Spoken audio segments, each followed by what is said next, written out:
नमस्कार, आप देख रहे हैं विपक्ष ऑलवेज बेदम। मैं हूं राधिका राज। बजट सत्र के पहले चरण का आज अंतिम दिन है। 28 जनवरी से शुरू हुआ सत्र 12 फरवरी तक केवल और केवल हंगामे, नारेबाजी और वॉकआउट की भेंट चढ़ा रहा और इस हंगामे में सबसे आगे रहे राहुल गांधी। राहुल गांधी ने कोई कसर नहीं छोड़ी अलग अलग मुद्दों पर बवाल करने की, जिससे उनकी मुश्किलें बढ़ गई।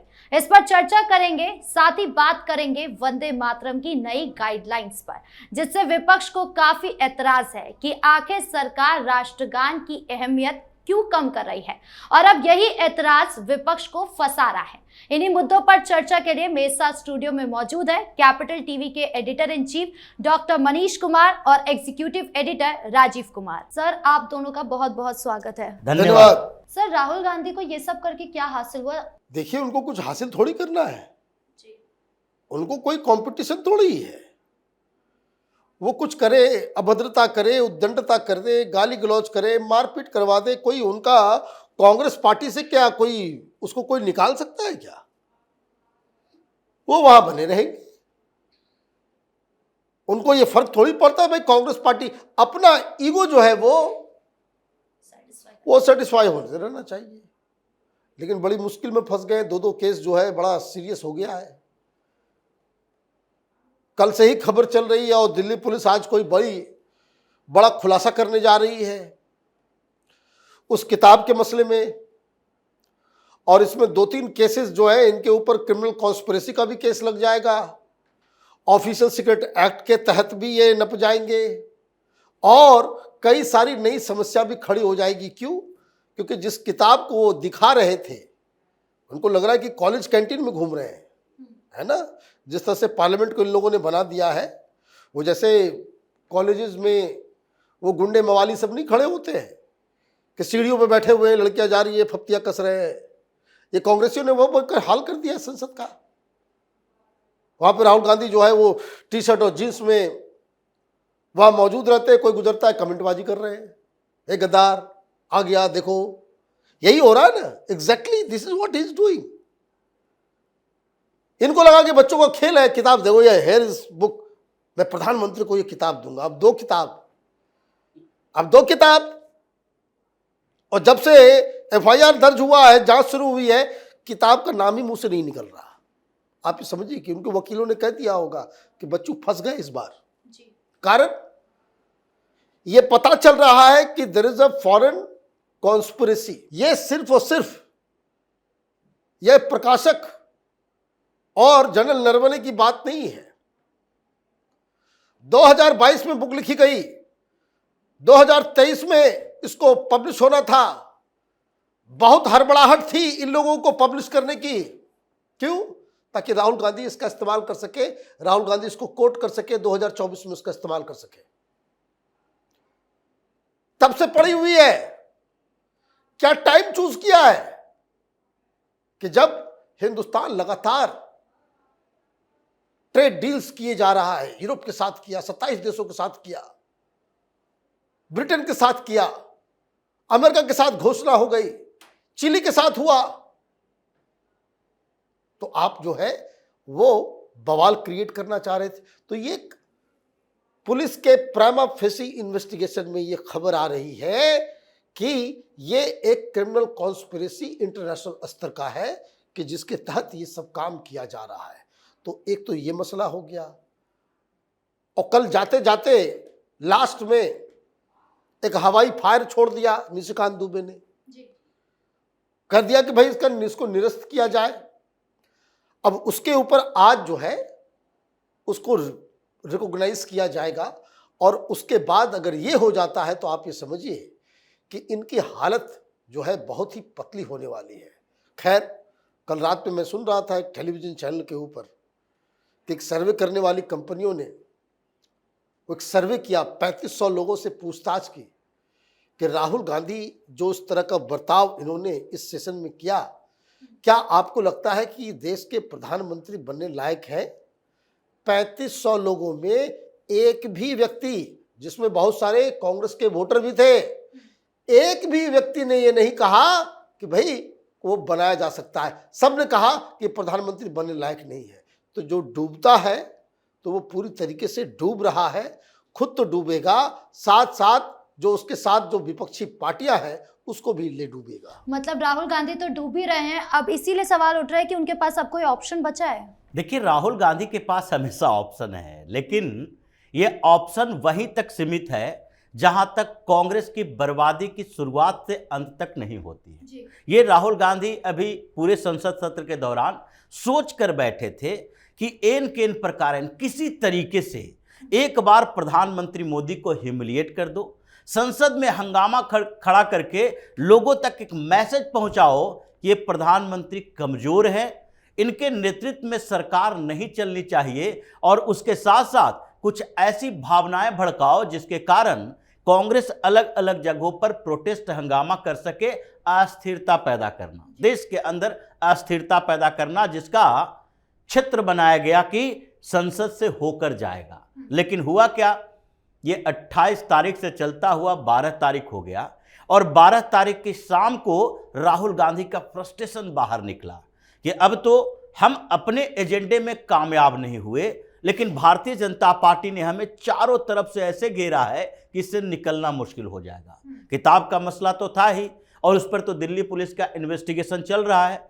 पेंगुइन इंडिया के कर्मचारियों से पूछताछ हो रही है, और वहां पर छापेमारी हुई, सबूत भी मिले हैं कि कुछ अगर डिजिटल फॉर्मेट भी वहां पर है, क्योंकि नरवणे ने अगर किताब लिख के दी तो प्री कॉन्ट्रैक्ट था कि कितने लाख रुपया नरवणे को दिया जाएगा। जनरल नरवणे ने उसके बाद अपनी स्वीकृति तब दी होती जबकि सरकार की तरफ से अनुमति मिल जाती, वो स्वीकृति उस समय तक नहीं मिली। लेकिन ये प्रकाशन में जाने से पहले, प्रिंट निकलने से पहले वो नरवणे के पास भी गया और उसको डिजिटल फॉर्मेट में रखा भी गया, ताकि जैसे ही सरकार की अनुमति मिले उसका प्रिंट आउट निकाला जाना शुरू हो जाए। लेकिन वो सारे जो स्क्रिप्ट लिखे हुए थे वो किन किन लोगों के पास था, इसकी जानकारी दिल्ली पुलिस ले रही है। अब अगला नंबर तो राहुल गांधी को नोटिस भेजने का ही है कि जब इन लोगों ने, पेंगुइन पब्लिकेशन ने कह दिया कि हमने कोई कॉपी बाहर नहीं निकाली, यानी प्रिंट नहीं करवाई है, पब्लिशिंग हुआ ही नहीं है, इसका मतलब है कि जो कॉपी बाहर आई है वो या तो किसी और प्रिंटिंग प्रेस से आई है, या फिर अगर कुछ प्रिंटिंग कॉपी हो गए, प्रिंटेड कॉपी, जो कि ऑथर के पास जा सकता है या फिर वहां प्रूफिंग के लिए आ सकता है, वो कॉपी लीक करवाया गया, वहां से चुराई गई है, और उसके लिए कोई ना कोई कर्मचारी जिम्मेदार हो सकता है, या फिर कोई और रास्ता अपनाया होगा राहुल गांधी ने, तो इसकी पूछताछ तो राहुल गांधी से भी होगी। और इसी कारण से अब दूसरी परेशानी इनके सब्सटेंसिव मोशन को लेकर है, क्योंकि ये ऐसा मोशन है जिसमें भारतीय जनता पार्टी ने मीटिंग करके, निशिकांत दुबे ने सामान्य तरीके से, ये जो स्वतंत्र की बात की जा रही है कि कोई भी सांसद ये मोशन ला सकता है, लेकिन ये मोशन लाकर करेगा क्या, जबकि संसद के अंदर, लोकसभा के अंदर उनका बहुमत नहीं होगा, क्योंकि जैसे ही एक्सेप्ट होगा इसके ऊपर चर्चा होगी, चर्चा में सबूत दिखाए जाएंगे, और ये ऐसा मोशन है जिस पर चर्चा के बाद वोटिंग अनिवार्य है। वोटिंग होगी तो फिर एनडीए के वोट तो पता ही है राहुल गांधी को कि 294-95 से बढ़ के 300 हो सकता है। अगर इन्होंने जो अविश्वास प्रस्ताव रखा है स्पीकर के खिलाफ, ये ही सदन के विश्वास को खो देते हैं तो नेता प्रतिपक्ष की कुर्सी पहले खत्म। उसके बाद जो डिमांड है कि इनको आजीवन चुनाव लड़ने पर रोक लगाया जाए, इनकी सांसदी खत्म की जाए, ये डिमांड के पूरा करने के लिए फिर कमेटी बैठेगी, और वो कमेटी फैसला लेगी कि ये सदन का मत तो खो चुके हैं, लेकिन जो जो आरोप लगाए गए हैं वो आरोप साबित होता है, फिर वो कमेटी फैसला करेगी कि इनकी सांसदी जाएगी, नेता प्रतिपक्ष रहेंगे, या फिर आगे भी इनके ऊपर 6 साल, 8 साल, 10 साल, कितने साल के चुनाव लड़ने पर रोक लगाया जा सकता है। तो चारों तरफ से राहुल गांधी ने जो जाल बुना था उस जाल में अब खुद फंस चुके हैं। इसलिए 12 तारीख के शाम होते होते इनका फ्रस्ट्रेशन का लेवल इतना बढ़ा कि पत्रकारों के सवालों का जवाब देते देते ऐसे भड़के हैं कि आज सदन के अंदर वो जाएंगे, इस पर भी कंफ्यूजन दिख रहा है। जी सर, मतलब एक तरफ तो विपक्ष जो है वो बुरी तरीके से फंसा ही हुआ है, दूसरी तरफ वंदे मातरम को लेकर भी भारी बवाल है। भाई बवाल क्यों है हमको समझ में नहीं आ रहा है। राष्ट्रगीत और राष्ट्रगान बाबा भीमराव अंबेडकर ने कहा कि दोनों ही बराबर है, दोनों का ही रिस्पेक्ट होना चाहिए, दोनों का ही सम्मान जो है एक जैसा होना चाहिए। तो इसमें क्या दिक्कत है? एक कहानी बताई जा रही है कि ये राष्ट्रगान का अपमान है। अच्छा भाई, राष्ट्रगान का अपमान कैसे है? राष्ट्रगीत के मान को बढ़ाया जा रहा है, जो ऑलरेडी इसका बढ़ाना वो कर्तव्य है, तो उससे वो डाउन कैसे हो गया? क्या ये कहा गया राष्ट्रगान नहीं चलेगा? राष्ट्रगान चलेगा, लेकिन जो सर्कुलर आया है वो बहुत ही, जिसको कहते कि नट बड़ा टाइट करके घुमाया गया है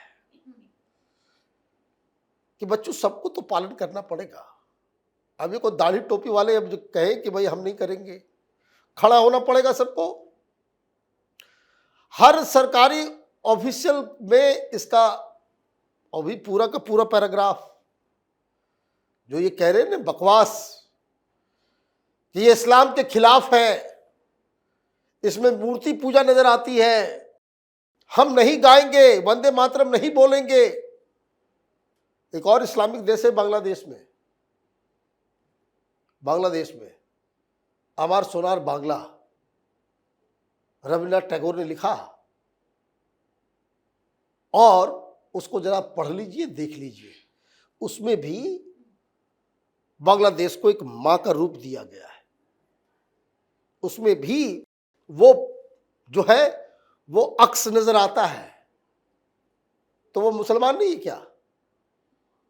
अब दिक्कत क्या है? वंदे मातरम के ऊपर आप लोगों ने पहले प्रोटेस्ट कर दिया, सब कुछ कर दिया, अब इसको गाना पड़ेगा, ये अनिवार्य कर दिया गया है। अब नहीं मानोगे तो जेल होगा, पनिशमेंट लगेगा, और मानोगे तो तुम्हारी राजनीति जो है वो खराब होगी। तो अब देखिए, सरकार ने तो बहुत ही बढ़िया फैसला लिया, स्वागत योग्य फैसला लिया, और इस फैसले से ये जो फर्जी सेकुलरवाद है देश में, वो तमाम लोग जो फर्जी सेकुलरिज्म का राग अलापते हैं, ये हिंदू मुस्लिम भाई भाई गंगा जमुना तहजीब वाले वो लोग, ये ब्रांड ऑफ पॉलिटिक्स, वो पूरी तरीके से एक्सपोज हो रहा है। सर, मतलब विपक्ष जो है वो बुरी तरीके से फंस गई है, और इस विपक्ष लेकिन दूसरी तरफ ये भी कह रहा है कि वंदे मातरम उन पर थोपा जा रहा है। ये है कौन विपक्ष? विपक्ष की सबसे बड़ी पार्टी कौन है? कांग्रेस जी। और ये कांग्रेस क्या कहती है कि हम अभी की पार्टी नहीं है, 1885 वाली कांग्रेस है, जिसको एओ ह्यूम ने बनाया था। अब उसी कांग्रेस की लिगेसी अब तक चल रही है, इसलिए राहुल गांधी ने राहुल नेहरू के बदले गांधी लिखना शुरू कर दिया। इनको लिखना चाहिए था नेहरू परिवार से आते थे, या फिर उसके बाद इंदिरा गांधी के समय के बाद से इस परिवार को लिखना चाहिए था गैंडी नहीं लिखते, खान ही लिख देते। तो अगर ये मानते हैं कि 1885 वाली कांग्रेस है, तो 1896 में कांग्रेस में ही, तो कांग्रेस के अधिवेशन में ही इसे प्रस्तावित किया गया था, और उस समय ये रविन्द्रनाथ टैगोर ने ही इसका ट्वीन भी लिखा था। ऐसा नहीं है, ये सारा सुरबद्ध किया हुआ रविन्द्रनाथ टैगोर का ही है। और जब बंगाल विभाजन हुआ था तो ये इतना प्रचलित हुआ कि उसके बाद से हर लोग वंदे मातरम के साथ ही क्रांतिकारी आंदोलन की शुरुआत करते रहे। तो विपक्ष के ऊपर थोपा जा रहा है, तो कांग्रेस क्या इसे एक्सेप्ट नहीं करती है? अगर ये बात कहते हैं तो ये बता दें कि 1947 से पहले का कांग्रेस अलग, बाद का कांग्रेस अलग। ये कांग्रेस 100वीं वर्षगांठ, 125वीं वर्षगांठ मनाती है, वो मनाना छोड़ दे और ये बोल दे कि ये कांग्रेस जो है जवाहरलाल नेहरू का कांग्रेस है, इनका गांधी से कोई लेना देना नहीं है, उनसे पहले के लोगों का लेना देना नहीं है, सुरेंद्रनाथ बनर्जी से लेना देना नहीं है, गोपाल कृष्ण गोखले से लेना देना नहीं है, बल्कि ये नेहरू का बनाया हुआ कांग्रेस है जिसको हम आज चला रहे हैं। लेकिन कांग्रेस की समस्या अलग है। कांग्रेस के बाद सारे विपक्षी पार्टियों में एक वर्ग ऐसा है जो किसी भी पार्टी में रहे वो पार्टी से अलग अपने मजहबी पहचान को बनाए रखना चाहता है। वो है मुसलमान सांसद कांग्रेस का हो, समाजवादी पार्टी का हो, टीएमसी का हो, या फिर स्टालिन के पार्टी का हो, डीएमके का हो। सारी पार्टियों के मुस्लिम सांसद जब बात मुसलमानों की आती है तो वो केवल मुसलमान होते हैं, किसी पार्टी के नहीं होते। और यही समस्या इन लोगों के साथ आई है कि सरकार ने जो निर्देश जारी किए हैं उसमें ये सारे मुस्लिम सांसद तो फंसे हैं। अब क्या करेंगे, क्योंकि इसमें 6 स्टेंजा का इस्तेमाल किया गया, जिसे कांग्रेस ने पहले बंद कर दिया था। 3 ही स्टेंजा गाए जाते थे। अब उसमें मातृभूमि की बात भी है, माँ दुर्गे की बात भी है, मंदिर मंदिर मूर्तियां की बात भी है, लेकिन इसे गाया जाना जरूरी है। बजाया जाएगा, अगर प्रेसिडेंट आएंगे तो बजाया जाएगा, और अगर बजाया जाएगा तो जिस तरीके से पहले राष्ट्रगीत और राष्ट्रगान में इन लोगों को डिफ्रेंशिएट करके बताया गया था कि नहीं नहीं, अगर जनगण मन गाया जाएगा तो खड़ा होना है, वंदे मातरम गाने में खड़ा होने की जरूरत नहीं है, सम्मान करने की जरूरत नहीं है। और इसीलिए ये जो prevention of national honour act 1971 लाया गया, जिसमें अपमान के लिए, मतलब नेशनल फ्लैग का अपमान करें, राष्ट्रगान का अपमान करें, इन सब के अपमान के लिए 3 साल तक की सजा है, उसमें इसे बाहर कर दिया गया था। अब तो इसे भी इंक्लूडेड मान ले। 3 मिनट 10 सेकंड तक आपको खड़ा रहना पड़ेगा, उसके बाद जनगण मन के लिए खड़ा रहना पड़ेगा। तो समस्या इन लोगों के साथ हुई है कि अगर पार्लियामेंट का सेशन शुरू होता है तो क्या ये सारे मुस्लिम सांसद बाहर जाएंगे, या फिर राष्ट्रपति के आगमन के बाद जब वंदे मातरम की शुरुआत होगी तो ये खड़ा होंगे, नहीं खड़ा होंगे तो जेल जाएंगे। तो इसलिए हमेशा संसद के सत्र की शुरुआत में इन लोगों को बाइकआउट करना पड़ेगा, और उस दिन का मुद्दा यही रहेगा कि देखो, ये अभी भी मातृभूमि को मानते नहीं, ये देश को नहीं मानते, ये गद्दार लोग इन पार्टियों के हैं, जिसमें सबसे बड़े गद्दार पार्टी कांग्रेस ही साबित होगी। तो इसलिए इस मुद्दे पर जितनी चर्चा होगी, राहुल गांधी की कांग्रेस उतनी फंसती जाएगी, और मुस्लिम तुष्टीकरण की राजनीति करने वाली पार्टियां भी इससे ज्यादा फंसेगी। इसलिए समस्या इन लोगों को पॉलिटिकली हो रही है कि मुसलमानों को खुश रखे या फिर मुसलमानों को नाराज करके हम अपनी स्थिति को बचाए रखें, क्योंकि अगर मुसलमान एग्रेसिव होंगे तो हिंदू ज्यादा एकजुट होंगे।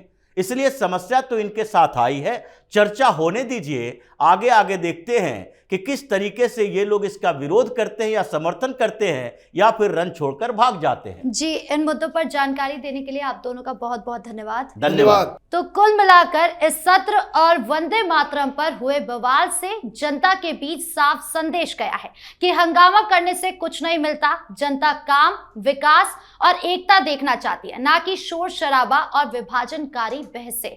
आपकी क्या राय है, कमेंट बॉक्स में जरूर बताएं। धन्यवाद।